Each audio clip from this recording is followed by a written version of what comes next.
গল্প তুমি এলে বসন্ত নামে, লেখিকা রিমঝিম বৃষ্টি। পাঠ 25।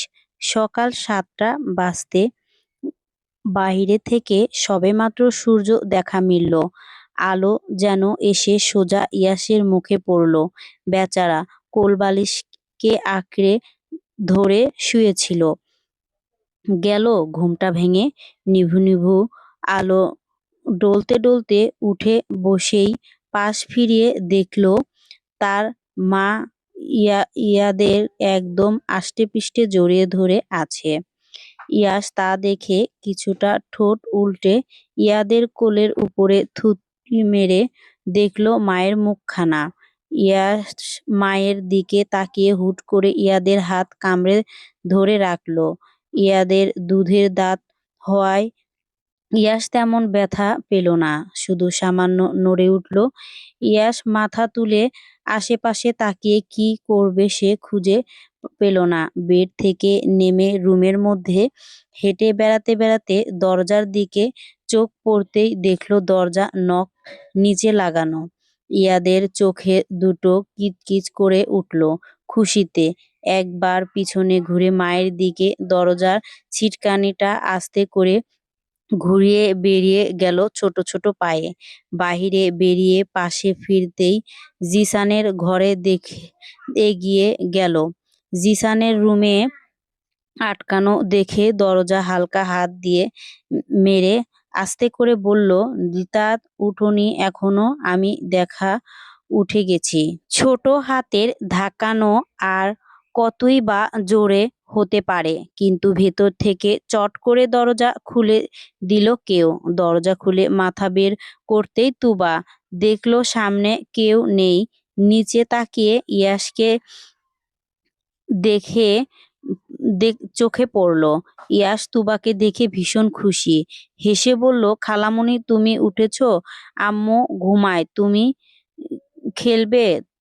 তুবার ভোরের দিকে ঘুম ভাঙায় নামাজ পড়ে আর ঘুমায়নি। তার বাবা মায়ের কথা ভীষণ মনে পড়ছিল, তাই ফ্লোরের এক কোণে জায়নামাজের উপরে বসেছিল।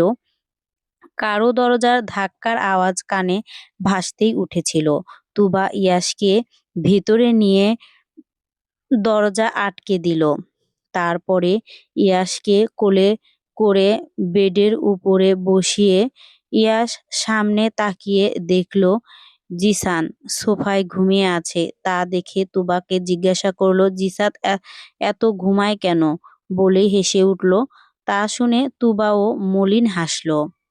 ইরাদের সবেমাত্র ঘুম ভাঙতেই নিজের কাছে ফারিসাকে দেখে মিষ্টি হেসে উঠল আর একটু আষ্টপৃষ্ট জড়িয়ে ধরে বলল, আজকে আমার বেস্ট দিন হবে তোমার জন্য।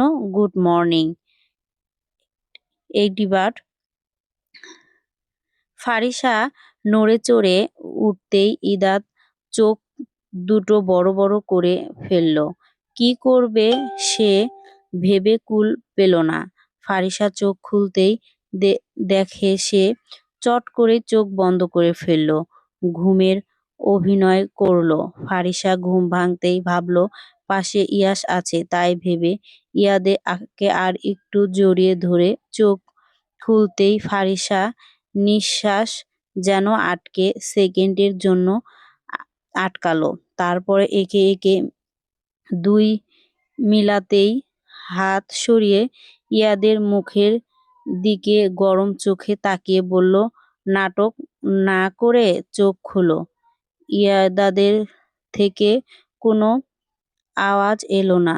ফারিসা ফের বলে উঠল, ভালোই ভালোই উঠুন, নয়তো মাইর খাবেন।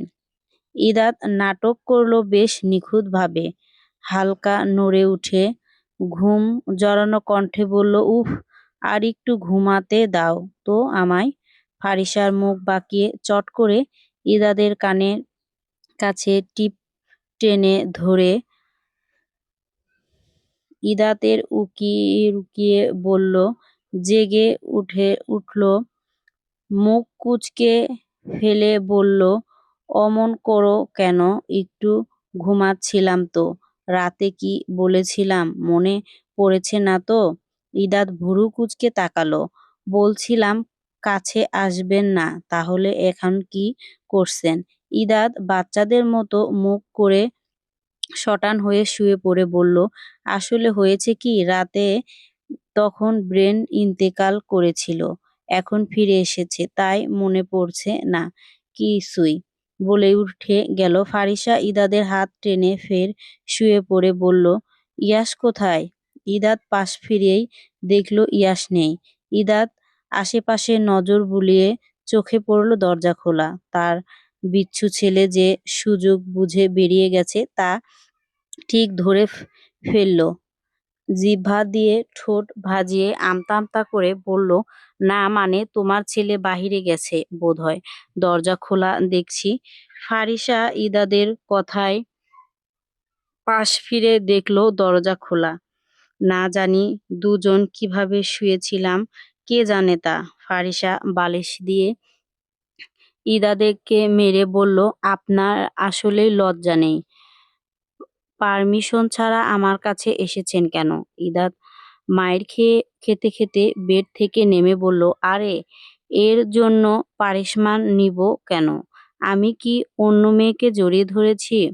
বিয়ে করেছিলাম কি বউ বানিয়েছি এমনি এমনি নাকি? ফারিসা স্থির হয়ে কয়েক সেকেন্ড ইদাদের দিকে তাকিয়ে বালিশের সাথে মুখ ঢেকে চিন্তিত গলায় বলল, কেউ দেখেছে কি না কে জানে, আমি বাহিরে যাব কিভাবে? ইয়াদ ফারিসার কথা শুনে নিজের চুলে হাত রেখে স্ট্রেস করতে বলল, ওঠো কই নি দেখো। সিফ ইয়াস কি পাপা রে দেখা। ফারিসা মুখ তুলে পাশে তাকিয়ে দেখল, বড় বড় করে তাকিয়ে ইদাত শুকনো ঢোক গিলে বোকা বোকা হাসি দিয়ে দ্রুত ওয়াশরুমের দিকে ছুটল। দ্রুত ফ্রেশ হয়ে ফারিসা উঠে যেতেই দেখতে পেল ইয়াস তুবার কোলে বসে আছে নিচে বসার রুমে। ফারিসা নামতেই ইয়াস দাঁত বের করে হেসে বলল, আম্মু দেখো খালামণি সেজেছে। ফারিসা এগিয়ে এসে ইয়াসকে কোলে নিয়ে পাশে বসলো আর তুবাকে বলল, ও কি তোকে জ্বালিয়েছে? কখন যে উঠে বেরিয়ে গেছে, এত পাজি। তুবা নিচু গলায় বলল, না জ্বালাবে কেন, ও তো গুড বয়। চলে যাবি এখন? ফারিসা হেসে বলল, তো তোর শ্বশুর বাড়িতে থেকে আর কি করব? আমার খারাপ লাগছে রে, ভীষণ। একা একা থাকতে হবে, এতদিন তোর সাথে ছিলাম। আমারও। আচ্ছা একটু তোর ফোনটা দিবি, আম্মুর সাথে কথা বলবো। তুবার কথায় ফারিসা ফোন দিল তাকে। তারপরে তুবা তার বাসায় ফোন দিল। কি রে, ঘরের বউ থাকতে ছাদে কি করিস? জিসান ইয়াদের কণ্ঠে পেয়ে সেখানেই ঠাই হয়ে দাঁড়িয়ে রইল। ইদাত এগিয়ে গিয়ে পাশে কিছুটা দূরত্ব রেখে দাঁড় হতেই জিসানের থতমত খেয়ে আওয়াজ পেল, আপনি এই কাজটা না করলেও পারতেন। ইদাত সামনে ঘুরে রেলিংয়ের সঙ্গে পিঠ ঠেকিয়ে নির্বোধ ভাষায় বলল, কোন কাজ ঠিক বুঝলাম না। বলেই পাশ থেকে গাছের ছোট টবটা হাতে তুলে দেখতে লাগলো। তা দেখে জিসান শক্ত গলায় বলল, তুবার বর পালানোর আপনার হাতে ছিল তাই না? আমার ওপর রাগ না হয় বুঝলাম, কিন্তু তুবার সাথে কেন করলেন এটা? ইয়াস পাশ ফিরিয়ে সূক্ষ্ম হেসে উঠল, ঠোঁট বাঁকিয়ে। এই মুহূর্তে ইদাদের চোখখানা দেখে যেন মনে হচ্ছে ক্লিয়ার আইস। জিসানের দিকে তীক্ষ্ণ দৃষ্টি ফেলে বলল, ঠিক ফর টেস্ট। তুমি যা দিয়েছিলে আমি তা ব্যাক দিয়েছি। জিসানের কপালে রাগগুলো যেন ফুটে উঠল। হাত দুটো মুঠিবদ্ধ করে ফেলল আর বলল, সামান্য ফারিসার পিঠ ছাড়ার জন্য আপনি এত বড় নোংরা খেলা খেললেন? চেয়েছিলাম তো তোকে অন্যভাবে আগুনে পোড়ানো, কিন্তু সম্ভব হলো না। প্ল্যান পরিবর্তন করতে হলো শেষবেলায়। উম, কাবিসাকে ফারিসার খোঁজে তুই দিয়েছিলি, তাই না? হুট করে ইদাদের এমন কথায় জিসান সব রাগ উপড়ে গেল। যেন তার দৃষ্টিতে কিছুটা রাগের বদলে এখন ভীতি ভার ফুটে উঠল। এইসব কি করছেন? আমি কেন দিব? ইরাত সূক্ষ্ম হেসে বলল, তুচ্ছ-তাচ্ছিল্যি যে ক্লাসমেট কাবিসা খানকে বলেছিলি ফারিসার কাছে আসতে যেন ইদাতকে ছেড়ে দিতে পারে, সে কিন্তু হয়তো ভাবিসনি তারপরে এমন ঘটনা ঘটবে। জন্য হসপিটালে যাওয়ার পর একবারের জন্য ফারিসাকে বলিসনি চাকরি পেয়েছিস। যেই খুশি নিয়ে তুই দুপুরে সেই দিন ফারিসার ফ্ল্যাটে এসেছিলি চাকরির কথা জানাতে। জিসান সামনে ঘুরে বসলো, কে কাবিসা? চিনি না আমি ওকে। আর আপনি ভাববেন কি করে ফারিসার কাছে পাঠাবো আমি এভাবে একজনকে? সব খবর আমি বাড়িতে বসেই পাই, বুঝলি তো? ভাবলি না আমি হাত গুটিয়ে বসে থাকি? সেই দিন ইচ্ছে করছিল তোকে জানে মেরে ফেলি, কিন্তু এই অপরাধে নিজের হাতে তুলে না নেওয়াই ঠিক মনে হলো। তাই বেঁচে আছি এখন অবধি। দ্বিতীয়বার যদি এমন পরিকল্পনা করিস তো ভাবিস না আর ছাড়া পাবি। জিসান সোজা ঘুরে ইদাদের সম্মুখী হলো। তার তীক্ষ্ণ চোখের দিকে তাকিয়ে বলল, এর মধ্যে তুবার লেলা দেনায় কি? তুই জানিস তুবার সঙ্গে যার বিয়ে হয়েছিল সে একজন ড্রাগস পরিচালনাকারী, কিন্তু তুই কিন্তু বলিসনি।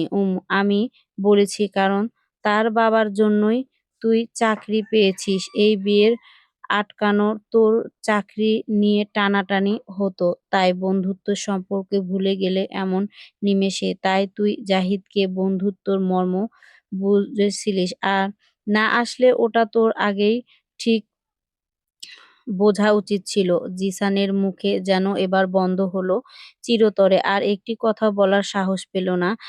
স্থির হয়ে ইদাদের পানে তাকিয়ে রইল শুধু। তা দেখে ইদাদ গা গুলিয়ে হাসলো আর বলল, শোন, ভাবিস না মেয়েটা কেউ নয় এখানে। যে আমার বউয়ের সঙ্গে 5টা বছর কাটিয়েছে, পাশে থেকেছে, তার জন্য যতটুকু করব আমি ভাই হিসাবে। তাই ভুলেও ওকে দুঃখ দিবি না, নয়তো তোর সব কীর্তি ক- কপালের ফুস দৃশ্যমান করব। জাস্ট 1 মিনিট লাগবে আমার, সো সাবধান।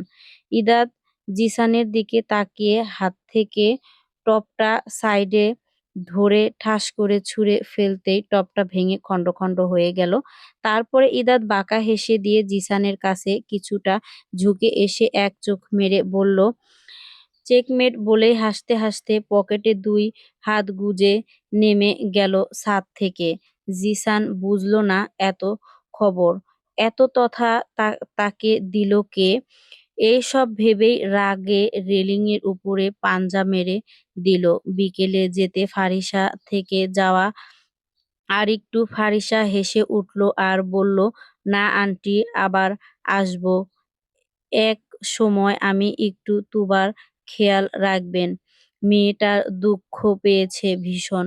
জাহানারা হেসে উঠল। দূরে বসে থাকা তুবার দিকে এক নজর তাকিয়ে সে জিসানের 2 বোনের সাথে কথা বলছে সুন্দর করে। জাহানারার সামনে ঘুরে ইদাদের মাথায় হাত বুলিয়ে বলল, তাই বলে এমন ভর দুপুরে চলে যাবে? সমস্যা নেই আন্টি, বাড়ি ফিরতে হবে তো। জাহানারা পাশে ফিরে ইদাতকে দেখে শান্ত গলায় বলল, বাবা, আবার এসো ঘুরতে আমাদের বাড়িতে। কখনো তো আসোনি, যদিও আসলে ভালো করে আপ্যায়ন করতে পারলাম না। ইদাত বিনয়ী সুরে বলল, না না, কি বলছেন আন্টি, যা করেছেন এতেই আলহামদুলিল্লাহ। আমাদের বাসায় আসবেন এক সময় সবাইকে নিয়ে, তাহলে ভালো থাকবেন। উম, জি, যাব এক সময়। দুজনের কথায়পন শেষ হতেই ফারিসা ইদাদের সাথে চলে গেল। নজরুল শিকদার ঘুম থেকে উঠে নিচে নামতেই তুবাকে দেখে এগিয়ে এসে বসল। নজরুলকে দেখে তুবা মাথা নিচু করে বলল, আসসালামু আলাইকুম। আরে এই তো দেখছি জিসানের বান্ধবী। বাহ ছেলে, এই কাজ তো করলো আরো আগেই করতো, তাহলে আমি একটু শান্তি পেতাম। তা মা অসুবিধা হচ্ছে না তো বাড়িতে? তুবা হালকা হেসে বলল, না আঙ্কেল। নজরুল পাশে থেকে জারার দিকে তাকিয়ে অভিযোগ সুরে বলল, দেখ তো এখন আঙ্কেল বলছে আমায়। তারপরে তুবা ঠিক তাকিয়ে বলল, আমায় কি বাবা বলা যায় না? মেয়ে নাকি? বুড়োকে পছন্দ হয়নি? তুবা এবার কিছুটা টলমলে চোখে তাকিয়ে বলল, সরি বাবা। যাক তাহলে, মেয়ের মুখ থেকে বাবা ডাক শুনলাম। পাশ থেকে নাইমা জারার হাত ধরে বলল, দেখো আপু, বাবা নতুন মেয়ে পেয়ে আমাদের ভুলে গেছে। জাহানারা চায়ের কাপ এনে স্বামীর হাতে দিয়ে পাশে বসল। নজরুল চায়ের কাপ এক চুমুক দিয়ে তা শুনে বলল, তোরা তো এখন পরের ঘর হয়ে গিয়েছিস, কিন্তু আমার সারা বাড়ি জুড়ে এখন আমার একমাত্র বৌমাই রাজত্ব করবে। এই তো আমাদের দেখে রাখবে। তোরা তো আর দূরে থেকে দেখে আসতে পারবি না সবসময়ই, তাই ওকে মেয়ে বানাবো না তো কি করব? হুম। তুবা শুধু চোখে তুলে এক নজর লোকটাকে অবলোক করলো। সে জিসানের বাড়িতে আসতো ঠিকই, কিন্তু কখনো নজরুলকে এতটা ফ্রি ভাবে কথা বলতে দেখেনি। আজ যেন তাকে কিছুই হলো না, খুব কাছে থেকে চিনলো আর বুঝলো লোকটি বেশ নরম স্বভাবের। নজরুল পাশ ফিরে স্ত্রীকে বলল, তা ও বাড়ি থেকে আজ আসবে তো নাকি? কেন আয়োজন করা তরফ দিচ্ছ না যে? জাহানারা তুবার দিকে তাকিয়ে বলল, ও বাড়িতে ফোন দিয়েছিল, বলল ওর বাবা একটু অসুস্থ, তাই সুস্থ হলে 7 দিন পর আসবে। আচ্ছা সমস্যা নেই, বেয়াই সাহেবে আগে সুস্থ হোক। আপাতত তুমি আমাদের নিজের কয়েকজনকে ডেকে বৌমার সাথে আলাপ করাও। তাও ওই গুণধরটা কয়েক দেখছি না যে। দেখা গে ছাদে আসে বোধহয়। নজরুল উঠতে উঠতে বলল, যা কথা বলে আসি আগে। নিশ্চিন্ত মুখ লুকিয়ে আছে আমার আসার কথা শুনে, বলেই সিঁড়ি দিয়ে চলে গেল। আধ ঘন্টা পর বাড়ির ভিতরে সবাই ফ্রেশ হয়ে নিল। বাহিরে সন্ধ্যা নামবে বলে কি। ইদাত ফ্রেশ হয়ে রুমে ল্যাপটপ নিয়ে বসেছে। ফারিসা এসে হাজির হলো। ফারিসাকে দেখে ইদাত চোখ দুটো গোল গোল করে তাকিয়ে বলল, কিছু চাই? জি, 200 টাকা দিন আমায়। বলেই হাত পাতল। তা দেখে ইদাত চোখ বড় বড় করে তাকালো। কিন্তু কেন? আমার এখনো 14 দিন বাকি আছে, আমি দিব না টাকা। ফারিসা কোমরে হাত রেখে বলল, শুনুন, ফ্রিতে বাসে নিয়ে গেলাম, আবার নিয়ে আসলাম। আপনার পকেট থেকে খরচ করলে প্রায় 500 খানেক টাকা শেষ হতো, আর সেখানে আমি মাত্র 200 চেয়েছি। দিন জলদি, রাতে রান্নার বসাতে হবে। আবার দেন দেন। ইদাত পাশ থেকে মানিব্যাগ থেকে 200 টাকা বের করে দিয়েই চলে গেল। ইদাত বাকি টাকা গুনতেই দেখলো আর মাত্র 1400 টাকা আছে। তা দেখেই ইদাত ফোঁস করে শ্বাস ছাড়লো। পাশ থেকে ফোন নিয়ে বাড়িতে ফোন দিল তার দাদি রাজি হয়েছে কিনা সেটা শোনার জন্য। মাগরিবের আজানের পরেই ফারিসা নামাজ পড়ে রান্না ঘরে ফ্লোরে বসে সবজি কাটছিল। ইদাত পাশের রুমে থেকে নামাজ পড়ে ইয়াসকে দেখার জন্য ফারিসার রুমে ঢুকে দেখে ইয়াস নেই। পাশে ফিরে দেখে ওয়াশরুমে আওয়াজ হচ্ছে। ইদাদ এগিয়ে গিয়ে ওয়াশরুমের দরজা সরাতেই জিভে আটকে ছেলের আকাম দেখে। ইয়াস মায়ের কাজ করতে দেখে ওয়াশরুমে এসে বালতি থেকে পানি নিয়ে মুখ ধুচ্ছে, আবার কুলি করছে, তো আবার হাত ভেজাচ্ছে। তার মাথায় চুল সাথে গেঞ্জি হাত অব্দি ভিজে একাকার। না জানি কতক্ষণ ধরে এই কাজ করছে। ইদাত দ্রুত এগিয়ে এক টানে ছেলেকে কোলে তুলে নিল। হায় আল্লাহ, পানি নাড়ছো তো কেন তুমি? দেখছো তো জামা ভিজে ফেলেছ তুমি।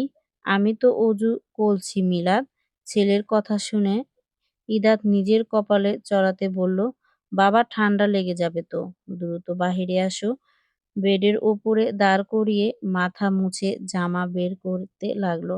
ফারিসা রুমে এসে ছেলের এই হাল দেখে চোখ বড় বড় করে এগিয়ে আসতে আসতে বলল, সাহস তো কম নয় তোমার, এই সন্ধ্যাবেলায় তুমি ভিজিয়েছ। মায়ের ধমক খেয়ে ভয়ে ছিটিয়ে গেল ইয়াস। ফারিসা এগিয়ে আসতে এগে মাঝে গিয়ে দাঁড় হলো ইদাত, আর বলল, একদম বকবে না আমায়। ছেলে তুমি যাও, কাজ করো, আমি দেখছি ওকে। ফারিসা রাগে বের হতে হতে বলল, ও যদি জলে এসেছে, না খবর আছে ওর। সামান্য পানি নাড়লেই ওর জ্বর আসে। ও তারপরে কেন পানির কাছে গেল? পাজি ছেলে। বকা দিতে দিতে চলে যেতেই ইদাত ছেলের দিকে ঘুরে দেখে ঠোঁট উল্টে দাঁড়িয়ে আছে। ছেলের পাঞ্জাবি পরিয়ে দিতে দিতে বলল, আর মম ছুবো না, ঠিক আছে? ইয়াস শুধু মাথা নাড়ালো। ইদাত জামা পরিয়ে নিজের কোলে নিয়ে তার রুমে চলে গেল। ছেলেকে কেন নিয়ে কোলে নিয়ে হাঁটতে হাঁটতে হঠাৎই অনুভব করলো গরমের ভাব। কি হয়েছে আমার বাবা? তোমার শরীর গরম কেন? ইয়াস ইদাদের কাঁধে মাথা রেখে নিচু গলায় বলল, মিলাদ, তুমি কি আমার বাবা হও? ইদাত শুকনো হেসে উঠল। ছেলেকে নিয়ে ব্যালকনিতে গিয়ে দাঁড়ালো। পিঠে হাত বুলিয়ে বলল, হ্যাঁ তো মিলাদ, তোমার বাবা হয়। তুমি কি বাবা বলে ডাকবে আমায়? ইয়াস মাথা তুলে ইদাদের মুখের কাছে এগিয়ে প্রশ্ন করল, তুমি কোথায় ছিলে এতদিন বাবা? আমি কেন দেখতে পাইনি তোমায়? ইদাত ছেলের কথায় কয়েক সেকেন্ড চুপ থেকে বলল, বাবা তো কাজে গিয়েছিল, তাই আসতে পারেনি। তুমি কি রাগ করেছো? সরি বাবা। জানো মিলাদ, দিয়ার বাবা সেদিন না দিয়াকে ঘুরতে নিয়ে গিয়েছিল, আর একটা সুন্দর জামা কিনে দিয়েছে, আর একটা গালি দিয়েছে। তুমি কি আমায় দিবে কিনে? ইদাত ছেলের কথা শুনে কেন জানি তার বুকের ভেতরে চিরে গেল। এতগুলো বছর সে কি যে হারিয়েছিল তার জন্য তার হাহাকার ছাড়া আর কিছুই করার নেই। ছেলের কথা শুনে যেন চোখের কোণে পানি এসে জমাট বাঁধল। ঝপসা কোলে হালকা নিচু গলায় বলল, বাবা, তোমার সব জায়গায় ঘুরতে নিয়ে যাব, আর সব কিছুই কিনে দেব। এবার তুমি কষ্ট পেও না বাবা, তোমায় আমি মিলাদ বলে ডাকি। ইদাত ছেলের কপালে চুমু খেয়ে শান্ত গলায় বলল, আমি তোমার জোর করব না বাবা, তোমার ভালো লাগলে যেদিন না হয় আমার বাবা বলে ডাকবে, আমি সেই দিনের অপেক্ষায় রইলাম। কিন্তু বাবা, তোমার আর দূরে থাকতে দিব না সোনা। ইয়াস তার বাবার গালে চুমু এঁকে বলল, তুমি খুব ভালো মিলাদ। ইদাত হেসে উঠল। ছেলের কথায় ইদাত ফের কাঁধে মাথা রেখে বলল, মিলাদ, আমায় ঘুরতে নিয়ে যাবে? আমি গাড়ি দেখব। এত রাতে বাবা বাহিরে যায় না, আমি তোমাকে সকালে নিয়ে যাব। ইয়াস ঠোঁট উল্টে বলল, না, এখনই যাব। আমার ভালো লাগছে না। ইরা ছেলের এমন কথা নিজেই হতে দেখে বুঝলো না এমন করছে কেন ছেলে। এর উপরে আবার গায়ে হালকা জ্বরও দেখছে। কিছুদিন আগে তো তার জ্বর এলো, তাহলে আবার আসলো কেন? ইয়াস বিষয়টা নিয়ে বেশ ভাবনায় পড়ছে। ছেলের পিঠে আলতো করে হাত বুলাতে লাগলো আর বলল, বাবা, তোমার কি শরীর ভালো? ওপাশ থেকে আর আওয়াজ এলো না, শুধু ভারী নিঃশ্বাসে ফেলার শব্দ পেল। বুঝলো ছেলে তার ঘুমে তলিয়ে গেছে।